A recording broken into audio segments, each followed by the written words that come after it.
왕이 오셨다라는 제목으로 우리 같이 함께 말씀을 나누겠습니다. 여러분 이미 새벽에도 말씀을 드렸지만 이 마태복음은 마태가 기록한 복음이죠. 그래서 여러분 이 복음은 기쁜 소식이다 하는 거 여러분 다 아실 거예요. 근데 이 복음이라는 단어가 헬라어로 이런 단어를 하나 알아두시면 상식적으로 좋으실 것 같아서 가르쳐 드렸는데 뭐죠? 유앙겔리온. 그래서 유앙겔론이라 복음 말씀을 드렸습니다. 그래서 사실 이 복음이라는 이 유앙겔론이라는 단어는요. 그러니까 이 마태가 이 복음서를 쓸 그 당시 1세기 당시 그리고 또 그 이전에도 로마 시대 로마 사회에서는 어떤 황제가 태어나거나 혹은 황제가 전쟁에 나가서 승리를 하거나 이런 기쁜 소식, 어떤 이런 정치나 전쟁과 관련된 어떤 그러한 이 소식, 그것을 알려주는 그 단어가 유앙겔리온이었습니다. 그러니까 이거는 사실은 세상에서 쓰는 단어였죠. 근데 그 단어를 교회가 그 단어를 이제 기독교화해서 복음하면 교회에서는 뭐가 복음입니까, 여러분? 뭐가 복음이죠? 뭐예요? 소식인데 아주 간단히 말하면 누구에 관한 소식이에요? 그죠. 자신 있게 말씀해 주셨어요. 예수 그리스도에 관한 소식이죠. 그러면 소식은 뭐가 있어야 되죠? 내용이 있어야 될 거 아니에요. 그죠? 소식에는 내용이 있을 거 아니에요. 그래서 이 내용이 사실은 정말 중요한 거죠. 그래서 이 복음은 내용을 갖고 있고, 그래서 그 내용이 뭐냐? 결국 이 예수 그리스도가 하신 일, 그리고 예수 그리스도를 통해서 이루어지는 일, 그리고 예수 그리스도를 통해서 새롭게 되어지는 그 일들을 다 포함하고 있는 내용이 복음이죠. 그래서 사실은 이 복음은 사도 당시에는 이렇게 기록된 복음은 없었죠.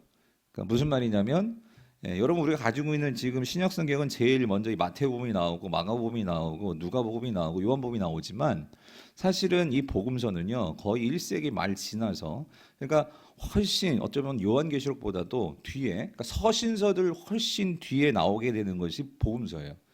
그럼 제일 먼저 나온 것은 사실은 이 편지 바울이 쓴 그 서신서거든요.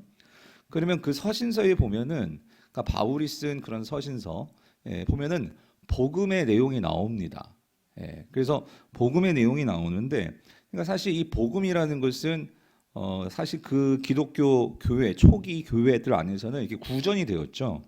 그래서 그 구전된 내용들이 그렇게 말로 전해지다가 이제 그것이 좀 더 이제 세대를 거치면서 이 복음의 내용을 변질되지 않고 또 이것이 확고하게 다음 세대들에게 전수될 수 있도록 전해질 수 있도록 이제 그것을 이제 문서에 기록하게 되어서 그래서 오늘 우리가 이제 갖고 있는 이 복음서라는 이런 어떤 문학적인 글로서 형식을 가진 우리에겐 지금 네 권이 있죠. 마태, 마가, 누가, 요한 이 사복음서가 있죠. 이 사복음서를 우리가 가지게 되었다 그 소리입니다. 자, 그러면 조금 더 그럼 맨 처음 초대교회가 가지고 있었던 도대체 이 복음이 무엇이었을까? 그래서 여러분 처음 복음은요 결국 예수 그리스도에 관한 기쁜 소식이기에 이제 예수 그리스도를 직접 만났고 보았고 함께했던 그들이 누구죠? 제자들이거든요. 그 제자들을 통해서 이제 복음이 계속 전수되었을 거예요.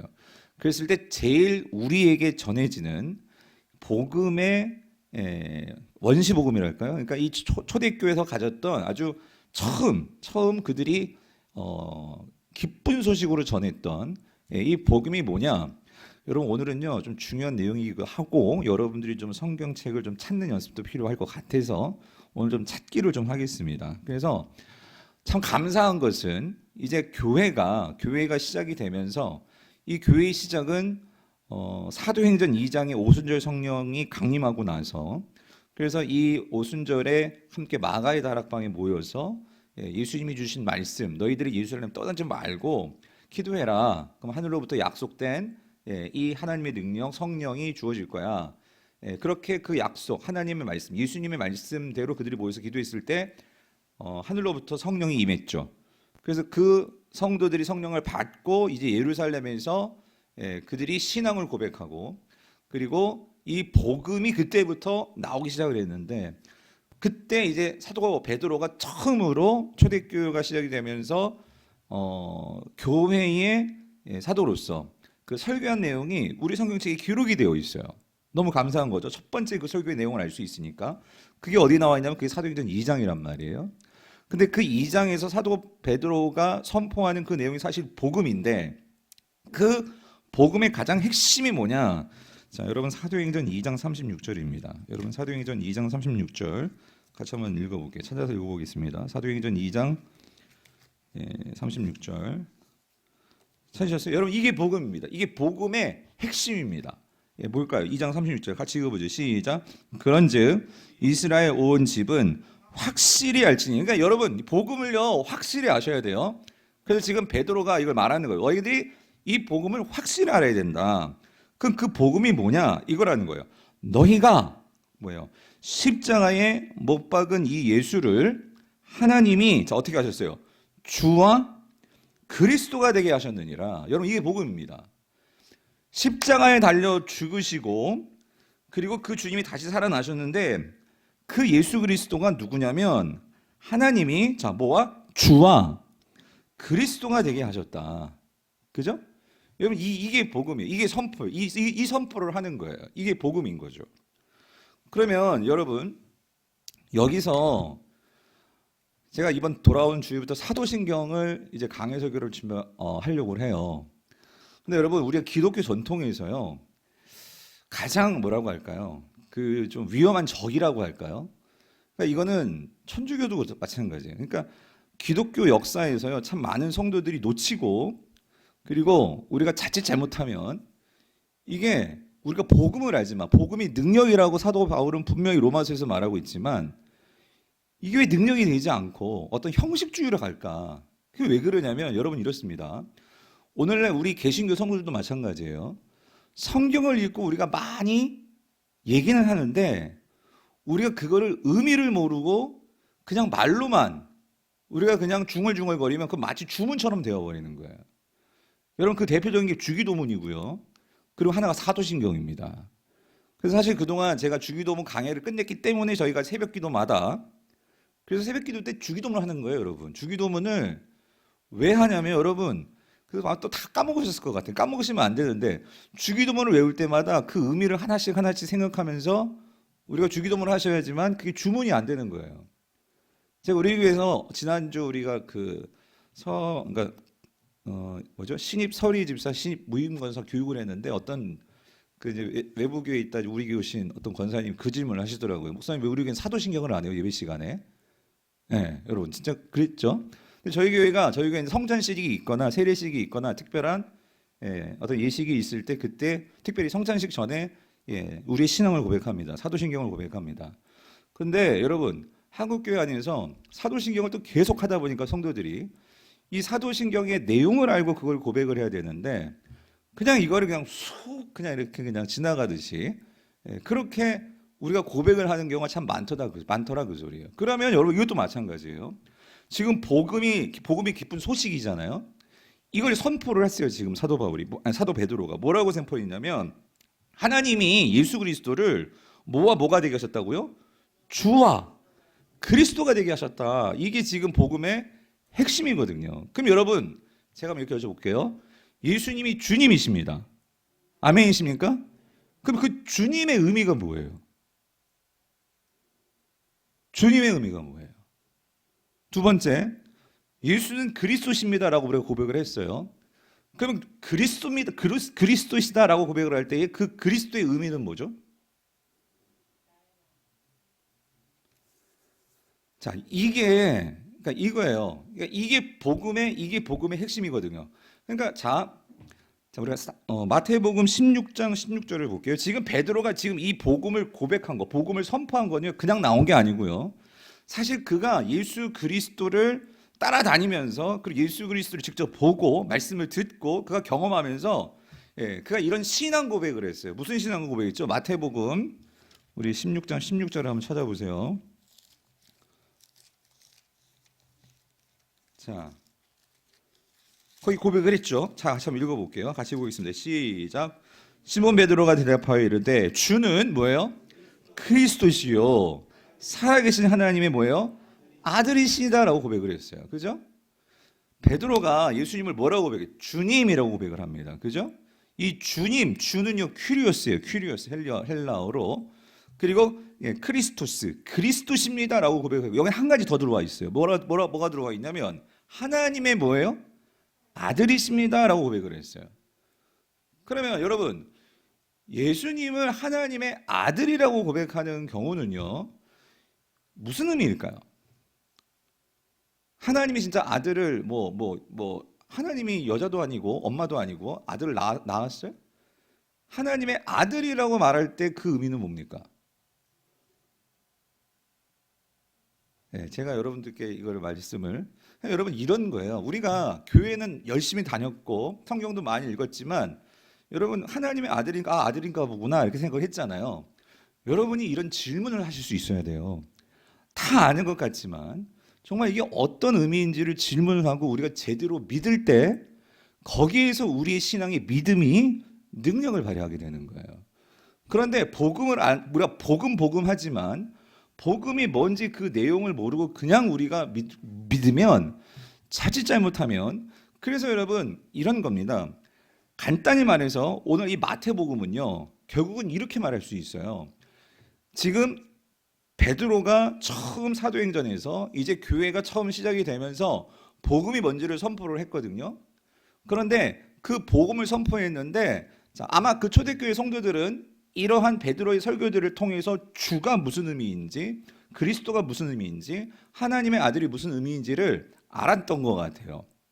그랬는데 그가 베드로도 이제 죽잖아요. 죽고 이 베드로가 전한 복음이 계속해서 전해지는데 그 후대에 나온 사람들은 이 의미를 정확하게 이해할 수 있도록 도와주기 위해서 주가 무슨 의미인지 그리스도가 무슨 의미인지 왜 예수님은 하나님의 아들이셔야만 하는지에 대한 것을 설명해 주기 위해서 자세하게 쓰다 보니 그게 뭐가 되었냐면 복음서가 되었다 이 소리예요.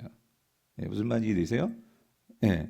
그래서 이 복음서는 그러니까 이 주의 의미가 뭔지 그래서 여러분 큐리오스 주라고 할 때는요 여러분 그 당시 로마 사회에서요 이 큐리오스라고 할 때는 이거는요 어떤 신성을 가진 어떤 그런 신적인 존재를 말할 때 쓰는 단어가 주예요. 주 큐리오스. 그래서 구약에서는요 주라고 말할 때는 오직 하나님만이 주님이십니다. 다시 말하면 주라고 고백한 것은 무슨 의미냐면 예수님은요 신적 존재이십니다라는 것을 고백한 게 주님이에요. 그런데 그 당시 로마 사회에서는요 이 큐리오스 신적인 존재, 신적인 그런 아들, 그런 신 같은 존재로 추앙받고 높임받았던 자가 누구일까요? 로마 황제였어요. 그런데 교회는 그렇지 않고 누가 진짜 그러니까 누가 진짜 신이시냐면 누구예요? 예수 그리스도다. 그래서 그 주님이시다라고 고백을 할 때는 예수님은 모든 하늘과 땅의 주권을 가지신 그 하나님이심을 고백하는 게 주님이에요. 주님. 오늘 저와 여러분들에게 있어서 예수님은 나의 주님이시다라고 고백할 때는요 여러분 그 주님은요 예수님은요 하늘과 땅의 모든 권세를 가지신 하나님이십니다. 여러분 아멘이십니까? 우리가 진짜 이런 하늘과 땅과 모든 권세를 가지신 예수가 바로 그 하나님이심을 우리가 진짜로 고백한다면 우리는 그분께 경배를 할 수밖에 없고요. 그리고 우리는 정말로 그분의 말씀에 순종할 수밖에 없어요. 그리고 우리가 그분을 믿는다는 것은 그분은 하나님이시기 때문에 그분의 말씀은 우리가 고민해서 재단하고 그렇게 지킬 말씀이 아니라 전적으로 신뢰할 말씀이 바로 주님의 말씀인 거죠. 아멘이십니까? 그 주님이시라는 거예요. 그러면 그리스도라는 고백은 뭐예요? 그리스도라는 기름 부음을 받은 자라는 거죠. 기름을 받았다 이 말은 뭐냐면요 즉 이거예요. 하나님께서 누구에게 기름을 부으셨냐면 구약에 보면 특별히 예수님이 그리스도십니다 라고 고백할 때는 이거는 히브리어로 말하면 이게 메시아입니다. 예수는 메시아이십니다 라고 말할 때 옳고 기억하십시오. 구원자이십니다 라고 고백을 하는 거예요. 예수는 나의 그리스도십니다. 그 말은요 나의 삶을 구원해 주고 나의 삶을 붙들어 주시고 나의 삶을 이끌어 주실 분은 예수 그리스도 예수님 뿐이십니다. 이 고백이 그리스도라는 고백이라는 거예요. 왜 그러냐면 여러분 그 당시 백성들을 구원해 주는 자는 왕이었거든요. 그러므로 이 그리스도라고 할 때는 이 왕 같은 기름 부음 받은 바로 그 구원자를 의미하는 거예요. 그래서 오늘 마태복음이 특별히 이 그리스도라는 개념을 이 왕으로서 우리들에게 소개할 때 반드시 연결되는 그 한 구약의 인물이 있는데 그게 누구냐면 다윗입니다. 다윗. 예. 왜 그러냐면 오늘 이 구약 성경이 우리에게 다윗 같은 왕을 메시아로 보내주겠다라는 예언을 구약이 하고 있거든요. 그래서 마태복음은 예수를 주님이시요 그리스도라고 고백을 하면서 이 다윗에 관한 이야기들을 끌고 옵니다. 어디로부터? 구약으로부터. 그래서 여러분 우리가 서신서를 보면은요 바울이 복음을 전할 때에는 이런 구약적인 배경을 끌고 오기보다는 예수님이 하신 일에 포커스를 맞췄어요. 이게 무슨 말이냐면 예수님이 이 모든 구원을 이루기 위해서 가장 중요한 사건은 예수님의 십자가의 죽으심과 부활입니다. 왜 그러냐면 바울이 이 복음을 전하는 그 대상은 누구였냐면요 이방인들이에요. 여러분 이방인들이 구약을 잘 알까요? 구약 말씀을 알까요? 모르거든요.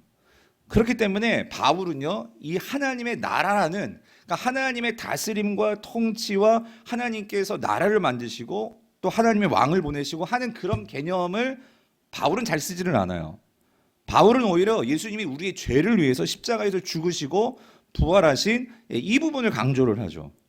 그런데 우리가 이제 마태복음이나 특별히 마태복음 우리가 이 마태복음을 보면은요 그 예수 그리스도의 십자가가 죽으심이 결국 우리를 새롭게 구원하시는 사건이 되는데 그러면 왜 예수님이 십자가에서 죽으시고 부활하셔서 왜 그 일을 하셨느냐?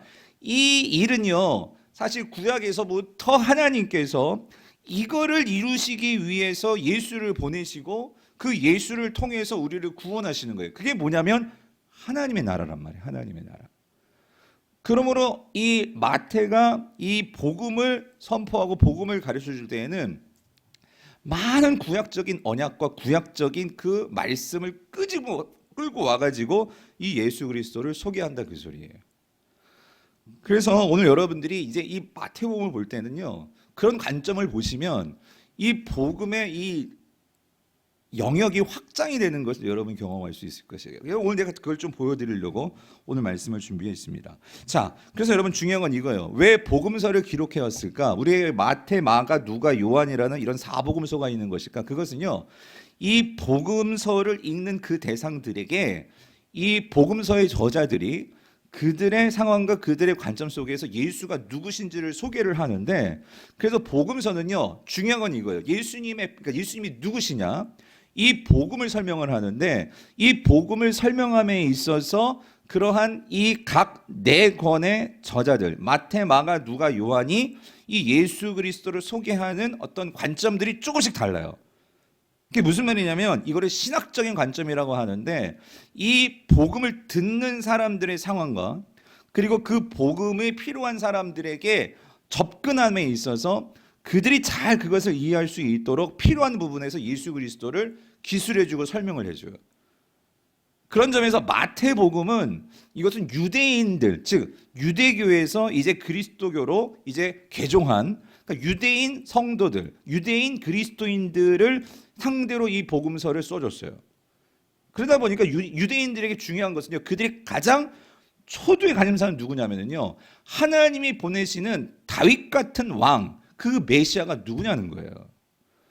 그렇기 때문에 이 마가복음은요, 그런 관점에서 이 마가복음을 풀어가면서 예수 그리스도의 십자가와 부활과 예수님의 하신 일들을 설명해 나갑니다.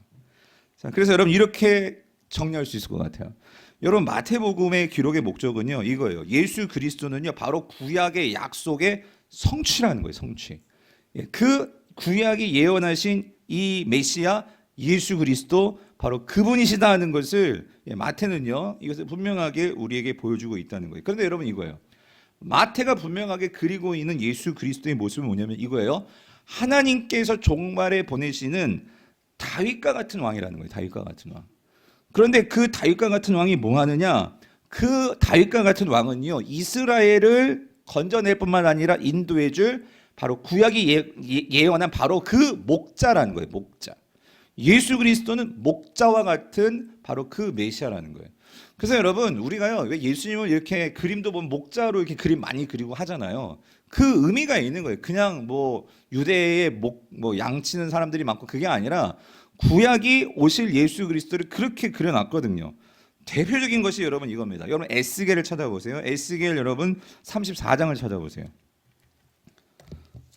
에스겔 34장. 여러분 이미 예수 그리스도 오시기 전에 이거 지금 바벨론의 포로로 끌려와 있는 상황이잖아요. 에스겔은요. 그래서 이미 나라가 망해버렸습니다. 이제 유다가 없어요. 그런 상황에서 하나님 나라가 완전히 이 땅에서요 다 망해버렸어요. 없어져 버렸어요. 그런 상황에서 이 에스겔을 통해서 하나님께서 뭐라고 말씀하셨냐면, 자 에스겔 34장 여러분 하나님께서 이런 약속을 주셨어요. 15절에 보면은요, 먼저 34장 15절입니다. 내가 친히 내 양의 목자가 되어, 목자란 말 나오죠. 그것들을 누워있게 할지라 주 여호와의 말씀이니라. 16절 읽어보세요. 그 잃어버린 자를 내가 찾으며 쫓기는 자를 내가 돌아오게 하며 상한 자를 내가 싸매주며 병든 자를 내가 강하게 하려니와 살찐 자와 강한 자는 내가 없애고 정의대로 그것들을 어떻게 해요? 먹이리라 라고 말씀하시는 거예요. 이 말은 다시 회복을 말씀하시는 거죠. 하나님께서 목자가 되어주셔서 다시 내가 회복시키실 거다. 근데 이런 말씀을 하십니다. 23절 보세요. 23절 내가 같이 읽어보죠. 시작. 내가 한 목자를 그들 위에 세워 먹이게 하리니 그는 내 종 뭐라고요? 다윗이라. 근데 여러분 생각해 보세요. 지금 다윗은요 이미 죽은 지 몇백 년이 된 오래전의 왕이에요. 그렇죠? 근데 뭐라고 말하냐면 그러니까 다윗 같은 그런 목자, 다윗 같은 그 목자를 내가 다시 보내줄 거다 그 얘기잖아요. 그죠? 그래서 그 목자가 자 그들을 그러니까 하나님 백성들을 어떻게 한다고요? 먹이고 그리고 그들의 뭐가 된다고요? 목자가 될지라. 24절 나 여호와는 그들의 뭐가 되고 하나님이 되고 내 종 다윗은 그들 중에 뭐가 되어 왕이 되리라. 나 여호와의 말이니라요. 그러니까 이스라엘 백성들은 바벨론 포로 때부터 이 목자를 기다리는 거예요. 하나님께서 언제 이 목자를 보내주시나, 언제 우리를 구원해 주실 자가 오나. 근데 중요한 건 여기 키가 어떤 단어가 있죠? 한 사람의 이름이 나왔는데 그게 누구야? 다윗이에요. 그러니까 뭔가 이들은 다윗과 관련이 있을 거다 이런 생각을 갖고 있었단 말이죠. 그런데 여러분, 자 오늘 우리가 읽는 이 마태복음을 열면, 자 마태복음에 자 우리 1장 1절을 같이 한번 읽어볼게요. 마태복음 1장 1절 같이 읽어봅시다. 시작. 아브라함과 다윗의 자손 예수 그리스도 뭐예요? 계보라라고 하면서 마태복음은 이렇게 시작이 돼요. 그래서 제가 새벽에도 말씀드렸지만 여러분 우리가 복음서를 읽을 때 1장 1절들을 잘 보십시오.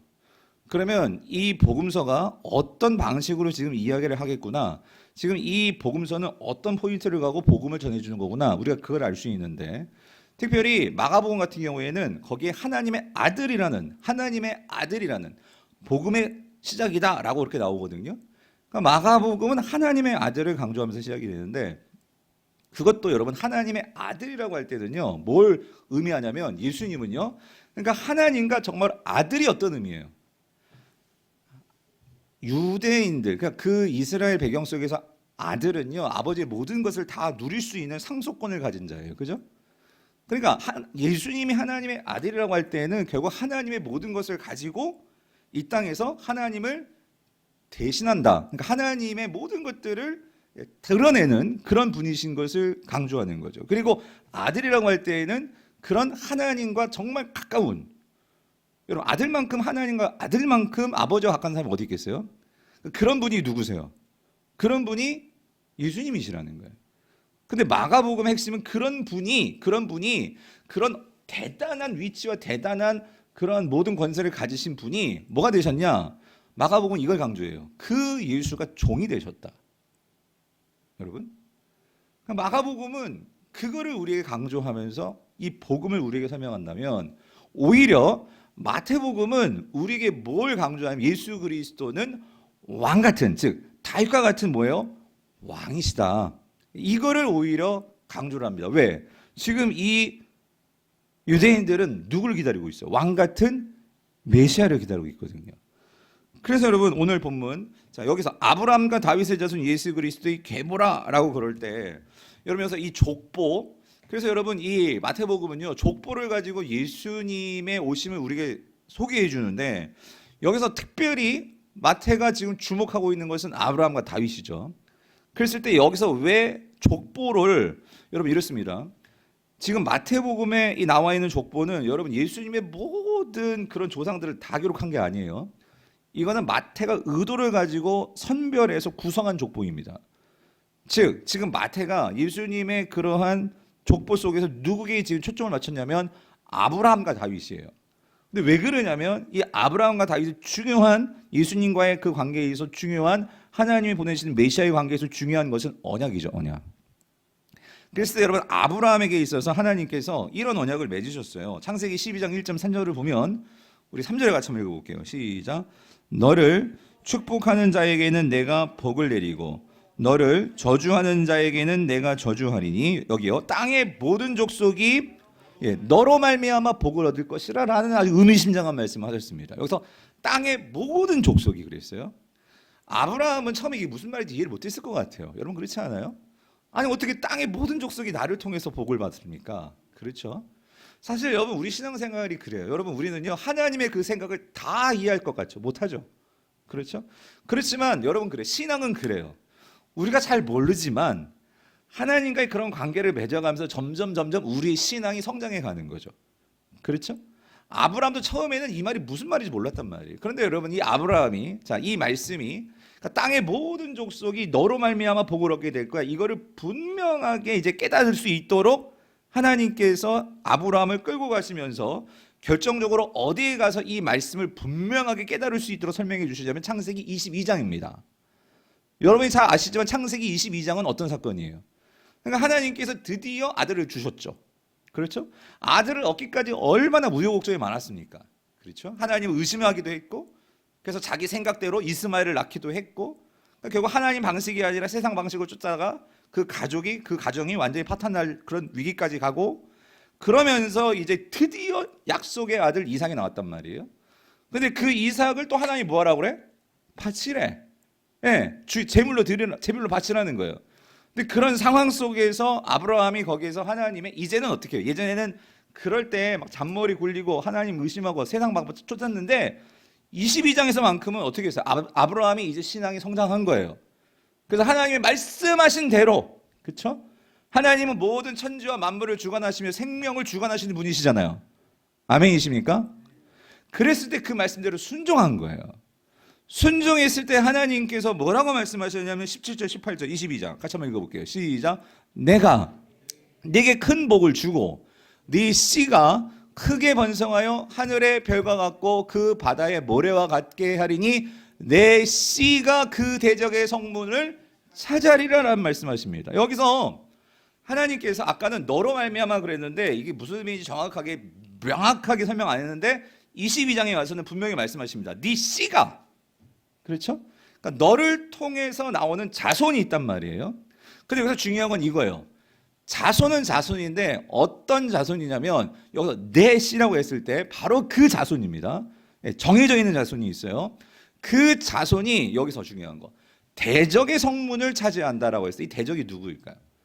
우리는 알죠. 여기서 하나님께서 이 대적이라고 했을 때는 결국 이겁니다. 이 세상을 쥐고 마치 자신이 왕처럼 그렇게 왕노릇하고 있는 이 세상 임금, 여러분 그게 누구예요? 사단이지. 사단입니다. 요한은 그거를 분명하게 요한복음에서 말하고 있어요. 세상의 임금은 사단입니다. 즉 사단의 임금으로서 마치 자기가 이 세상을 모든 것을 주관하고 있는 것처럼 그래서 가시적으로 이 세상을 하나님이 아닌 이 세상을 주도하고 있는 것처럼 예수님 당시 보였던 그 인물은 누구예요? 로마 황제지. 그렇죠? 그리고 이스라엘 당시는 누구였어요? 그게 바벨론이었죠. 그랬는데 뭐라는 거예요? 하나님께서 그 모든 것들을 다 뭐 한다고요? 내가 그의 성문을 차지하리라. 즉 이 모든 것들의 진정한 왕이 누군지를 보여줄 그 자손이 나올 거야. 18절. 그러므로 그 자손이 그 자손으로 말미암아 어떻게 된다고요? 천하 만민이 뭐예요? 복을 받을 것이다. 여러분 이게 창세기만 가지고는 아직 모르지만 우리는 복을 받은 거예요. 그래서 여러분 우리는 완성된 계시를 가지고 있다는 게 뭐냐면 이 말씀이 성취된 것을 우리는 보았어요.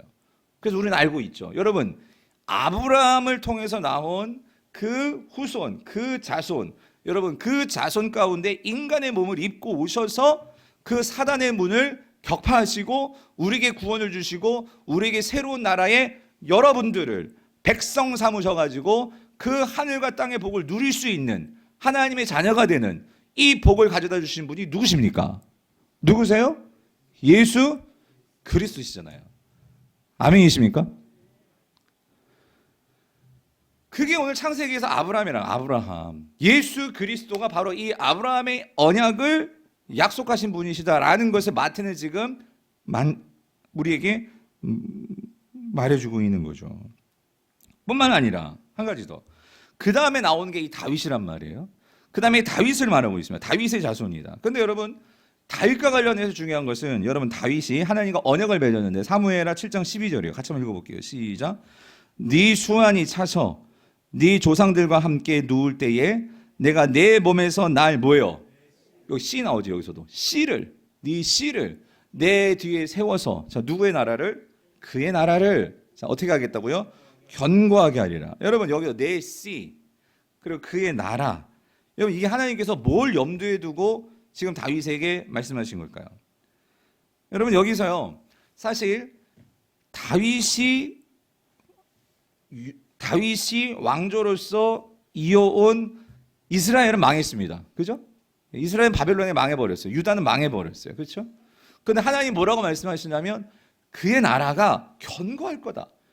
뒤에 가면은요 영원할 거라는 표현이 나와요. 영원할 거다.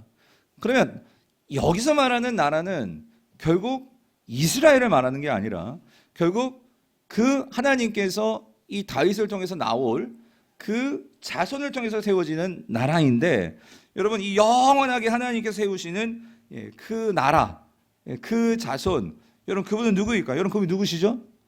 바로 예수 그리스도시죠. 그래서 여러분 하나만 더 찾아볼게요. 여러분 이사야서를 한번 찾아보세요. 여러분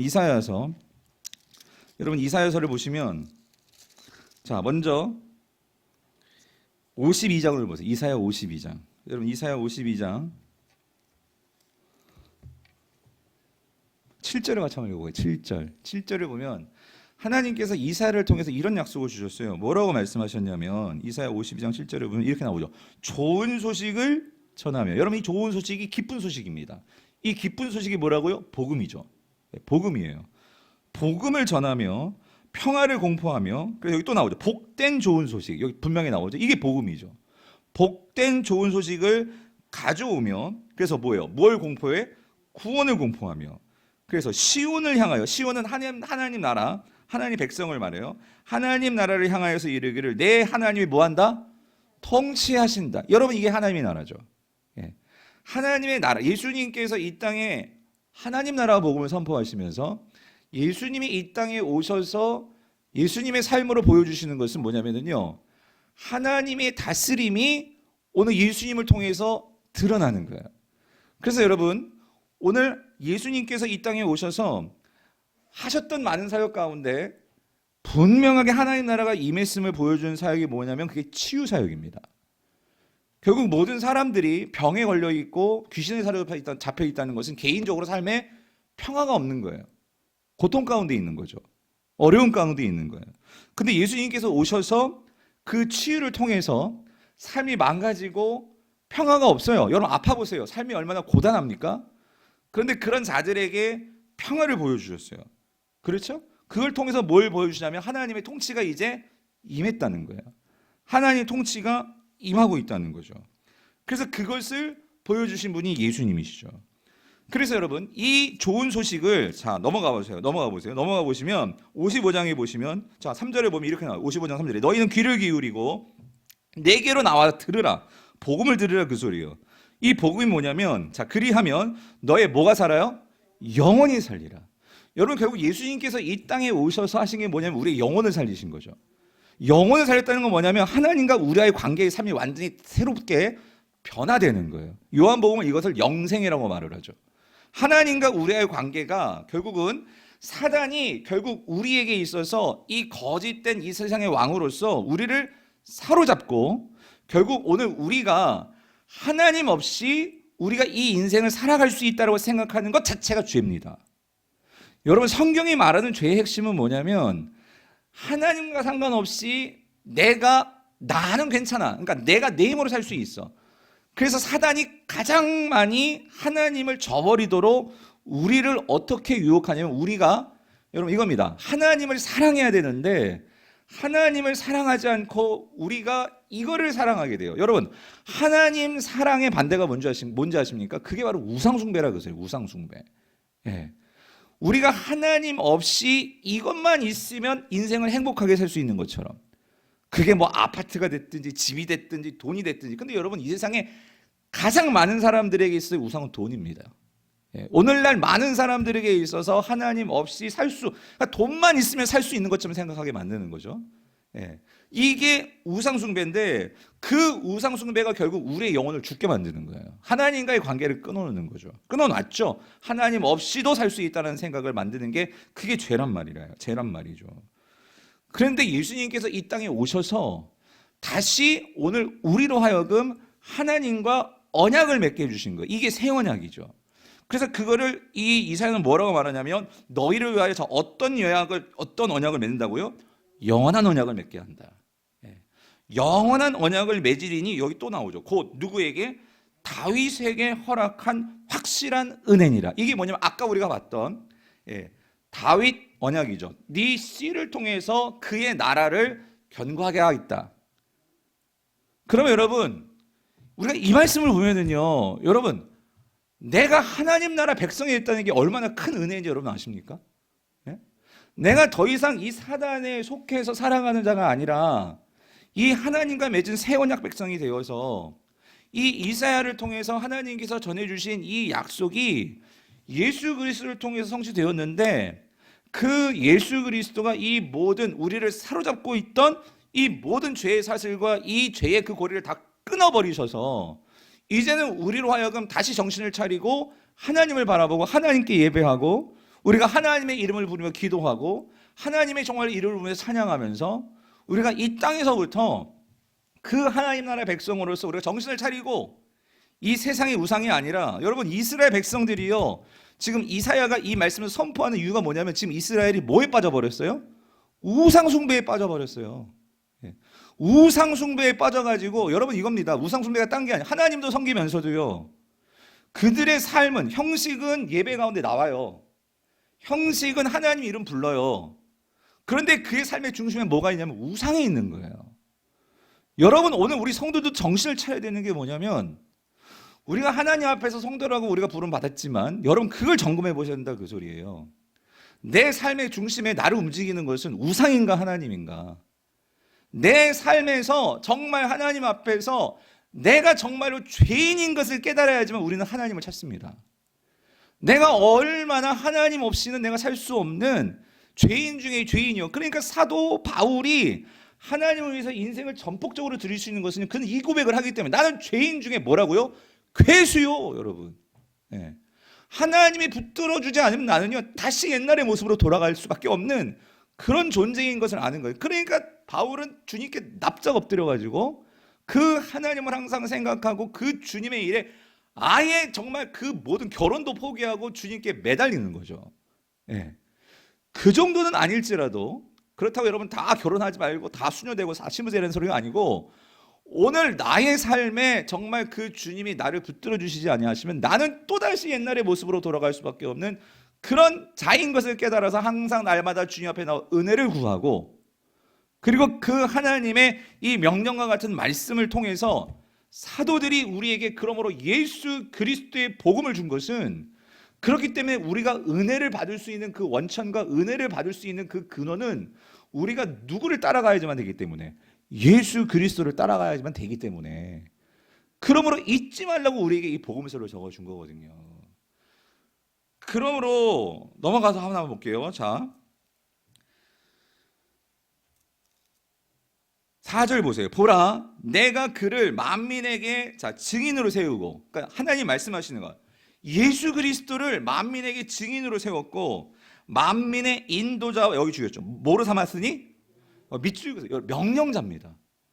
예수가 왕같은 다윗과 같은 메시아라는 것은 예수님이 우리에게 명령하실 수 있는 분이세요. 그럼 우리는 그분의 명령을 어떻게 해야 돼요? 따라야 사는 겁니다. 따라야. 그래서 우리가 민수기를 봤잖아요. 여러분 민수기 광야에서는요. 왕의 명령을 따라야지만 여러분 광야에서 살아남을 수 있거든요. 혼자 잘났다고 막 앞으로 나아가고 뒤로 나아가고 완전히 그러면은요. 쑥대밭 되면은요. 광야에서 다 죽습니다. 근데 이스라엘 1세대는 다 죽어버렸죠. 하나님 말씀에 순종하지 않았기 때문에. 예. 그러므로 오늘 우리가 정말로 이 예수 그리스도를 명령자로 정말 삼아야 되는데 5절 보세요. 보라 너희가 알지 못하는 여기 나오죠. 나라를 너희들이 이제 뭐예요? 부를 것이며 너희들이 알지 못하는 이 나라라는 것은 이 땅의 나라들과는 차원이 다른 나라입니다. 여러분 그 나라가 어떤 나라예요? 하나님의 나라지. 예. 이 땅의 나라와는 근본적으로 사고 체계와 시스템 자체가 다른 거꾸로 되어진 세상. 그러니까 세상은 돈 많고 힘 있고 그런 사람들이 높아야 되는데 하나님 나라는 오히려 그런 사람들이 낮아져서 섬기는 나라예요. 예. 서로가 서로를 위해서 사랑해주고 섬기는 나라예요. 예, 그게 하나님 나라죠. 그런 너희들이 알지 못하는 나라가 내게로 달려올 것은 왜?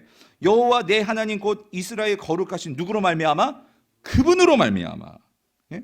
거룩하신 이로 말미암았음이니라. 이는 그가 너를 어떻게 해요? 영화롭게 하였느니라. 그 거룩하신 이 이게 누구예요? 하나님 보내신 바로 그 다윗 같은 메시아. 누구? 예수 그리스도를 말하는 거죠. 예수 그리스도. 그럼 6절까지 읽어봅시다. 6절 여러분 같이 읽어보세요. 시작. 너희는 여호와를 만날 만한 때에 어떻게 찾으라. 가까이 계실 때에 어떻게 그를 부르라. 그 소리예요. 여러분 이 예수 그리스도를 찾으셔야 돼요. 이 예수 그리스도를 부르셔야 돼요. 여러분 그게 우리가 이 땅에서 살 길이라는 거예요. 그분은 우리의 목자가 되시기 때문이라는 거죠. 그래서 여러분 보세요. 오늘 이 마태가 그래서 이러한 백그라운드를 가지고 지금 선포하는 거예요. 아브라함의 자손이고 다윗의 자손이고 그런데 그 아브라함의 약속을 성취하셔서 땅의 모든 자손들은요. 예수 그리스도를 통해서만 하나님께 나아가는 복을 얻을 수 있고 그리고 예수 그리스도를 통해서만 우리가 어느 나라에 들어갈 수 있어요. 하나님 나라의 백성들이 될 수 있단 말이에요. 여러분 내가 하나님 나라 백성이 됐다는 건 여러분 이게 얼마나 큰 은혜입니까? 예? 내가 이 사단의 백성 돼가지고 그렇게 살아가는 자들이 아니라 이제는 다른 차원의 나라 그 하나님 나라의 백성에 대해서 살 수 있게 되었다. 그래서 여러분 17절을 보면은요 17절을 보세요. 오늘 본문 17절 같이 읽어볼게요. 시작. 그런즉 모든 대수가 아브라함으로부터 다윗까지 14대요 다윗부터 바벨론으로 사로잡힐 때까지 14대요 바벨론으로 사로잡혀간 후부터 그리스도까지 14대라. 여기서요 여러분 우리가 보면 딱 봐도 반복되는 어떤 명사들이 있어요. 그게 누구냐면 여기 다윗이죠. 그렇죠? 아브라함부터 다윗까지. 그래서 여러분 예수님의 족보를요 마태가 아주 계획적으로 치밀하게 여러분 세 사람을 기준으로 해서 족보를 정리해서 그게 누구나 아브라함, 다윗, 예수 그리스도예요. 그렇죠? 그런데 여기에서 그 중심에 박혀 있는 그것도 두 번씩이나 그 이름이 누구냐면요 누구예요? 다윗입니다. 다윗. 그래서 여러분 이게 14대 그러니까 14 그러니까 7 곱하기 2잖아요. 여러분 구약의 7은요 완전수죠. 7을 두 번씩 7 해서 14대로 그 예수님의 족보를 구성해 놓았어요. 근데 여러분 참 놀라운 게 뭐냐면 히브리 단어는요 이 게마트리아라는 게 있어요. 이 게마트리아가 뭐냐면요 히브리 알파벳은요 알렙 베트 김메 이게 쭉쭉 나가는데 그 단어마다 뭐가 있냐면요 숫자 값이 있어요. 숫자 값. 그래서 이 다윗이라는 이 단어의 숫자를 조합하면 이게 얼마가 나오냐면 이 숫자가요 정확하게 이게 14입니다. 14. 그러니까 14대라는 이 숫자를 보면은요 여러분 거기에서 이 다윗이라는 글자가 여기 두 번 나왔는데 이 다윗이라는 숫자가 14거든요. 그런데 지금 14대 다윗이 세 번이나 이 숫자적으로 쭉 14대씩 정리해 놓았는데 결국 이 17절에서 이 마태가 많이 수수께끼 같이 의도적으로 지금 뭘 강조하고 있냐면 다윗을 강조하고 있는데 왜 그러냐면 우리가 아까 에스겔에서도 봤고 이사야에서도 봤고 하나님께서 결국 어떤 왕을 보내시냐 다윗 같은 왕을 보내시는데 예수 그리스도가 실제로 누구의 후손으로 오셨다는 거예요? 다윗의 후손으로 오셨다. 그렇죠? 인간의 몸을, 인간의 육신의 몸을 놓고 보면은 다윗의 후손을 오셨다는 거죠. 근데 여러분 아주 중요한 한 가지, 예수님 족보에 아주 신비로운 것이 하나가 있는데, 여러분 그게 뭐냐면요, 21절입니다. 21절이 아니고 오늘 17절입니다. 여러분 17절 같이 한번 읽어볼게요. 17절에 같이 읽어보죠. 같이 읽어볼게요. 시작. 그런즉 모든 대수가 아브라함부터, 죄송합니다 여러분, 17절이 아니고요, 넘어가서요. 여러분 16절입니다. 16절 같이 읽어볼게요. 시작. 야곱은 마리아의 남편 요셉을 낳았으니 마리아에게서 그리스도라 칭하는 예수가 나시니라요. 자, 여러분 여기서 한 가지, 여러분이 예수님 족보를 우리가 쓱쓱 지나가면 좀 놓칠 수가 있는데, 자세하게 보면 한 가지 족보의 형식이 좀 어긋난 게 있어요. 뭐냐면, 자, 여기 잘 보면 여태까지요, 누가 누구를 낳았다 할 때요, 누가 누구를 낳았다 할 때는 다 아버지들입니다. 아버지가 아들을 낳았고 그 아들이 이제 아버지가 되어서 아들을 낳고, 그렇죠? 예, 그런 관계로 쭉쭉쭉 흘러갑니다. 근데 여기서 보면은요, 야곱은, 자 보세요, 야곱은 누굴 낳냐면 마리아의 남편 누굴 낳았어요? 요셉을 낳았죠. 그렇죠? 그러면 그 다음은 이렇게 나와야 돼. 요셉은, 자, 누구를 낳아야 돼? 예수를 낳아야 돼. 그렇죠? 근데 여기서 갑자기 족보가요, 그 주체가 누구로 바뀌냐면 누구로 바뀌죠? 마리아로 바뀝니다. 즉 야곱은 마리아의 남편 요셉을 낳았으니, 그런데 예수님은 어떻게 나온 줄 알아? 그러면서 마리아에게서, 이렇게 나오는 거죠. 마리아에게서 누가 나와요? 그리스도라 칭하는 예수가 나왔다는 그 소리예요. 그렇죠? 성경은 요셉이 그리스도를 낳았다라고 말하지 않고 마리아가 요셉을 낳았다, 요셉이 아니죠, 예수를 낳았다라고 말을 한단 말이에요. 여러분 이게 무슨 의미일까요? 그래서 여러분 이게 참 하나님의 중요한 섭리인데요. 그리고 나서 이게 무슨 의미인지가 이제 17절부터 해가지고 쭉 이제 오늘 본문까지 20 나머지 그 20 몇 절이죠? 21절인가요? 거기까지가 쭉 이제 예수님의 나심에 대해서 어떻게 나셨는지에 대한 구체적인 스토리가 나옵니다. 그렇죠? 그런데 중요한 건 이거예요. 여기서 지금 오늘 이 16절이 말하고 있는 건 뭐냐면, 분명한 것은요, 예수님은요, 자, 요셉과 마리아는요, 정혼을 했어요. 그렇죠? 약혼을 했습니다. 약혼을 했다는 것은 여러분 이미 유대 사회에서는 그건 결혼한 거나 다름이 없어요. 다름이 없다는 것은, 즉 요셉과 마리아 사이에서 결국 예수님이 나왔다는 것은, 결국 예수님은요, 결국 이 요셉과 마리아의 가정 속에서 나오신 거예요. 맞죠? 그렇다면 이 부부는 하나인 것처럼 이 예수님은요, 결국 이 요셉의 아버지가 요셉이 되는 거죠. 요셉이 되고, 그 요셉은 법적으로, 사회적으로, 규범적으로 바로 예수님은 요셉의 아들이 됩니다. 맞죠? 왜? 요셉과 마리아가 약혼을 한 거야. 결혼을 한 거니까, 쉽게 우리말로 말하면. 근데 중요한 게 있죠. 예수님이 나오셨는데, 그런데 예수님은요, 요셉과 마리아의 그런 인간적인 결합에 의해서 여러분 예수님이 나오신 거예요? 아니죠.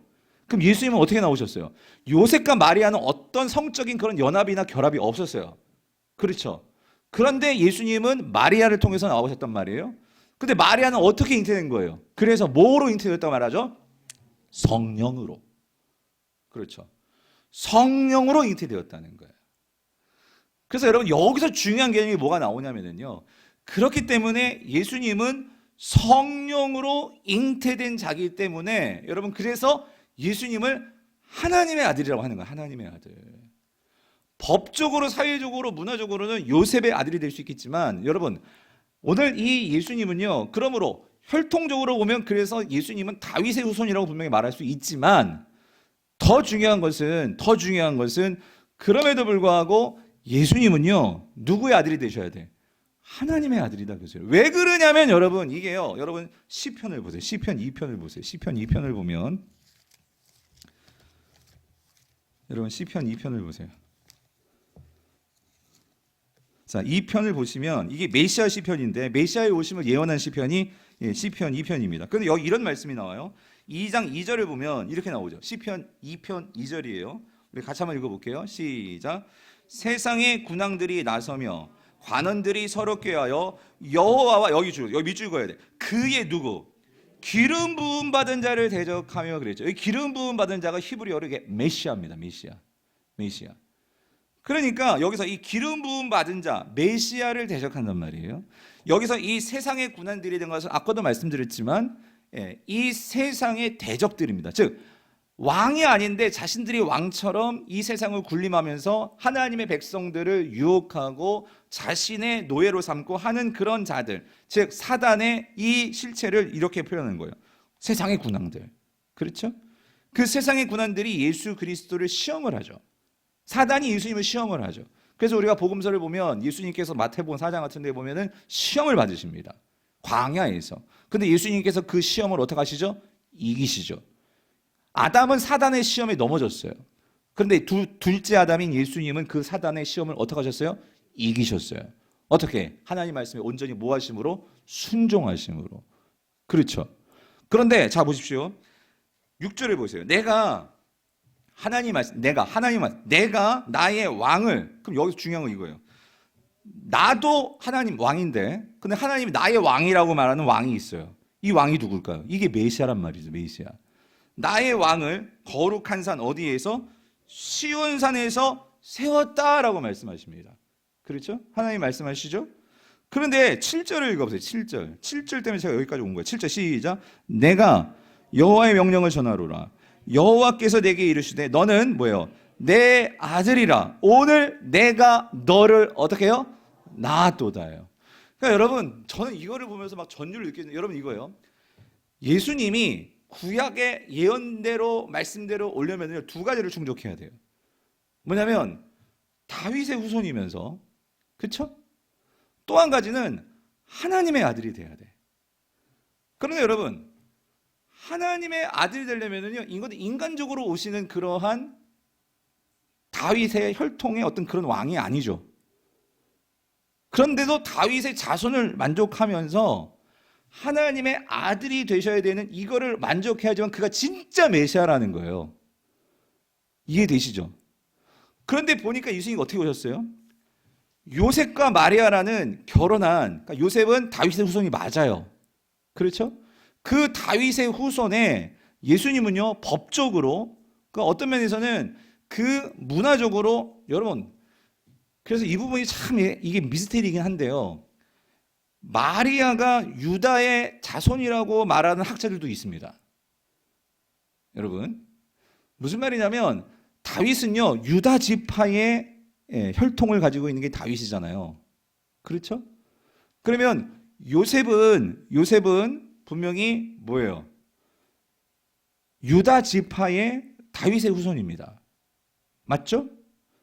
그럼 마리아는요? 그러니까 여러분, 어떤 면에서 예수님은요, 요셉의 피가 있어요, 없어요? 있어요, 없어요? 없어요. 예수님은 요셉의 피가 없어요. 마리아를 통해서 오셨단 말이에요. 그죠? 그렇다면 여러분, 엄밀히 말해서 예수님이 다윗의 후손이 되려면 마리아가 어느 지파야 돼? 유다 지파야 돼요. 유다 지파. 맞죠? 논리적으로. 그런데 그래서 유다 지파라고 말하는 학자들도 있지만 성경이 명확하게 말해주고 있지는 않아요. 근데 여러분, 우리가 누가복음을 보면, 누가복음은요, 마태복음은 예수님의 입장에서, 요셉의 입장에서 예수님의 족보를 말하고 있는데, 누가복음 3장을 보면은요, 누가복음에서는 누가복음 1, 2장도 마찬가지. 다 보시면 거기엔 마리아의 입장에서 나오거든요. 근데 마리아가 어느 지파라고 나오진 않는데 한 가지 단서가 나와요. 뭐가 나오냐면 세례 요한의 엄마가 엘리사벳이거든요. 엘리사벳은 남편이 아사랴예요. 아사랴는 레위인입니다. 제사장입니다. 그렇다면 분명한 것은 레위인들끼리 결혼을 했을 거예요. 그렇다면은 이 엘리사벳은 레위 지파가 돼야 돼요. 그렇다면 마리아가 친족이라면 마리아가 어느 지파가 돼야 되죠? 레위 지파입니다. 여러분.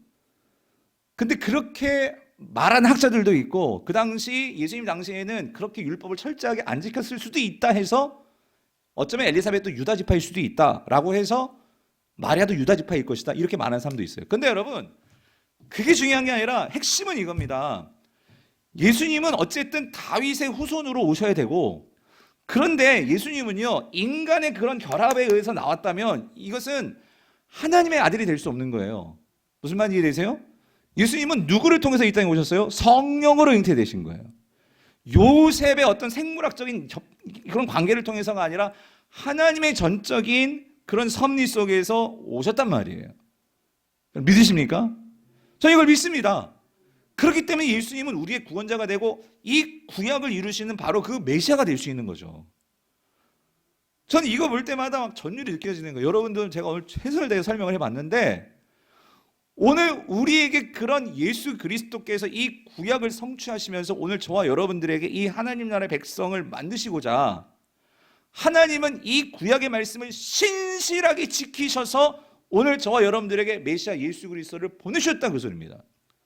그렇다면 여러분 그 신실하신 하나님과 그 신실하신 하나님의 약속을 온전하게 100% 순종으로 다가오신 예수님 앞에서 우리는 어떤 자세로 어떤 모습으로 주님 앞에 서야 될까요?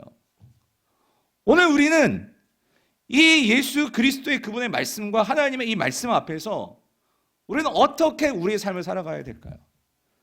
하나님께서 그렇게 인간들은 하나님의 말씀을 어기고 율법을 따르는 것이 아니라 그 하나님을 저버리고 세상의 것들과 우상을 따라서 그렇게 사는 것이 이스라엘이었고 오늘 우리의 모습이었는데 하나님은 그런 우리에게 다시금 예수 그리스도를 보내셔서 그런 하나님의 형상을 가진 이스라엘과 뿐만 아니라 오늘 저와 여러분들 이방인들이라고 말할 수 있는 저와 여러분들까지 하나님의 그 구원에 동참시키시기 위해서 하나님은 이렇게 철저하게 하나님의 말씀들을 순종하시면서 성취하시면서 이 십자가에서 죽으심으로 자기의 사랑, 우리를 향한 그 하나님의 사랑을 확증해 주시면서 너희들은 나의 말을 들으라 라고 주님께서 말씀하시면서 이 땅에 교회를 세우셨는데 우리는 그 교회된 성도로서 얼마나 그 하나님의 이 사랑과 말씀을 소중하게 여기고 또다시 우리가 이스라엘 백성들처럼 그 바벨론을 쫓아가다가 결국은 바벨론의 포로가 되는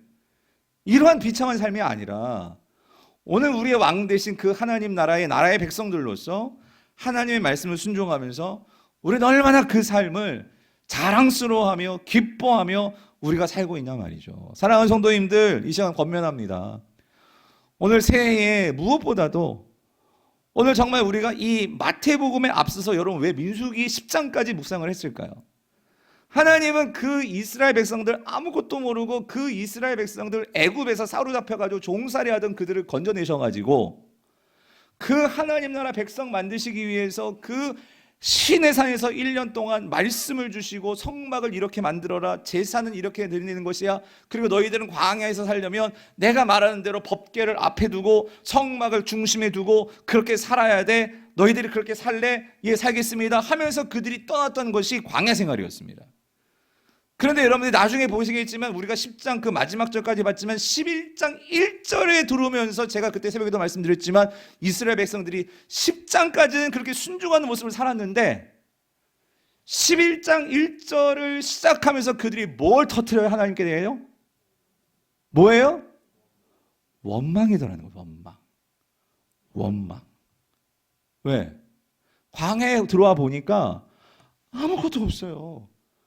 그런데 옛날을 생각하는 거예요. 애굽에서는 이것도 먹었고 애굽은 저것도 있었고 뭐예요? 이게 우상숭배입니다, 여러분. 네. 하나님보다도 우상인 애굽의 마음을 주는 거예요.